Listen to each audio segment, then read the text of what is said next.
Umabot sa mahigit 11,000 ang insidente ng karahasan sa kababaihan sa Pilipinas ngayong taon.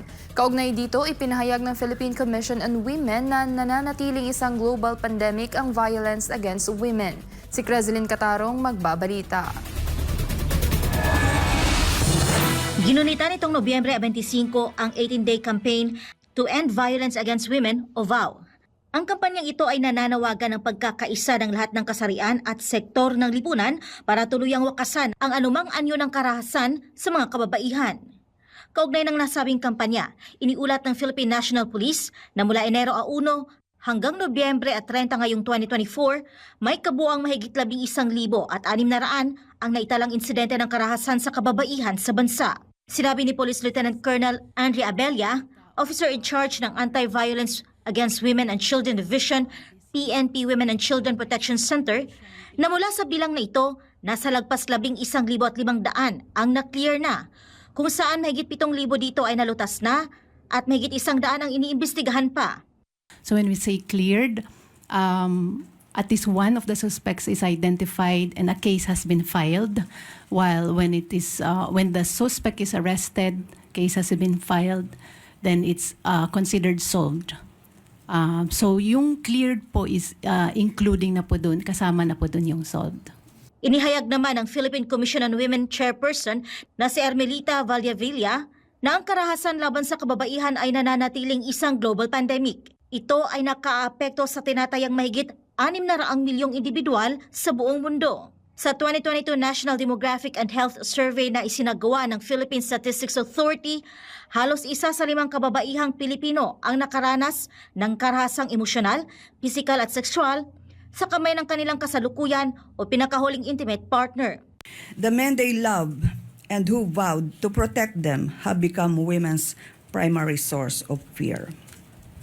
Imagine being in the midst of 641 million faces with bleeding lips, bruised faces, injured eyes, broken nose, sliced fingers, and a crushed dignity and a tattered spirit.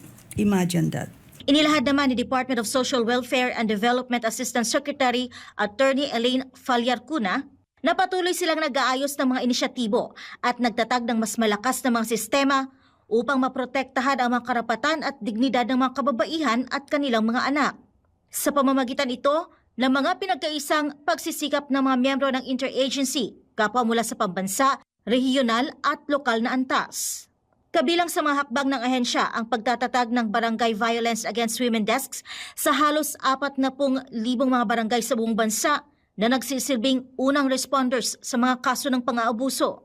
Dagdag pa rito, patuloy na pinatitibay ng konseho ang mga referral system tulad ng VOW Referral Service na nagsisiguro sa victim survivors na magkaroon ng access sa social support, legal assistance, medical services at temporary shelter.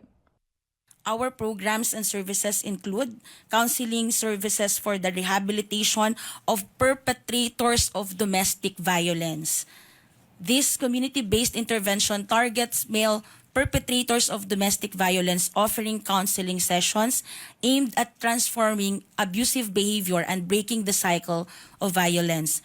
Sa bahagi naman ng Department of Justice, sinabi ni Assistant Secretary Michelle Ann Lapuz na naglunsad din ang kagawaran ng samot-saring kampanyang pang-edukasyon upang mapag-alaman ang iba't ibang uri ng karahasan sa kababaihan.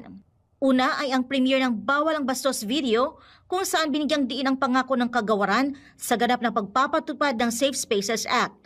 To address the root causes of proliferation of violence such as cultural stigmas and victim-blaming attitudes that hinder reporting and seeking help for victims of violence, the department launched its nationwide campaign targeting grassroots communities through its Barangay Iyakat program.